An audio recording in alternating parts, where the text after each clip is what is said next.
কাল ছিল 15ই আগস্ট, তাই আজকে রাত্রেবেলা আমি আর অভ্র মিলে চলে গেছিলাম ঘুড়ি সুতো কিনে। এখান থেকে ঘুড়ি সুতো কিনে তারপর সোজা বাড়ি চলে গেছিলাম। তারপরে এক জায়গায় আমাদের নিমন্ত্রণ ছিল, সেখানে খাওয়া দাওয়া করেছিলাম। ওটার জন্য একটা আলাদা নতুন ব্লগ চলে আসবে। কাল সকালবেলায় আমাদের সাথে সবাই মিলে পতাকা তুলবো, তাই জন্য আগে থেকেই আজকে রাতে আয়োজনটা করে রাখছিলাম। আমাদের সবকিছু আয়োজন করতে করতে প্রায় 1টা বেজে গেছিল। তারপর আমরা সবাই মিলে আগে থেকে জাল দিয়ে রাখা আটাটাকে নিয়ে ভালো করে পতাকাটাকে বাঁশের মধ্যে লাগিয়ে নিচ্ছিলাম।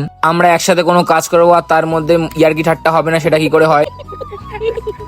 এখন আমাদের মধ্যে পতাকা লাগাতে চলে এসেছে মাননীয় শ্রী শ্রী পি.কে. ঘোষ। কালু এদিকে পতাকা আঠা লাগা দিচ্ছিল আর ওরা সবাই সুতোর মধ্যে লাগিয়ে নিচ্ছিল পতাকাগুলো। আর ঘড়িতে প্রায় 1:30 বাজে। আর রিও দেখো আছে ঘুমায়নি, আমার সাথে ও ছাদে মজা করছিল আর পতাকা লাগাতে হেল্প করছিল। আর সারা রাতটা সবাই আমরা একসাথে শুয়েছিলাম, একটু ঘুম হয়নি, হাসি ঠাট্টা করে রাতটা কেটে গেছিল। তারপর বাকি ডেকোরেশন গুলো সকালে উঠে করে নিয়ে জাতীয় সঙ্গীত পড়ে আমরা পতাকাটা উত্তোলন করে ফেললাম। ভিডিওটা এত অব্দি দেখে থাকলে কমেন্টে সবাই জয় হিন্দ লিখে দাও আর লাইক করে দিও। আর এই চ্যানেল নতুন এসে থাকলে কিংবা সাবস্ক্রাইব করতে যদি ভুলে যাও, নিচে সাবস্ক্রাইব বাটনে প্রেস করে সাবস্ক্রাইবটা করে দিও।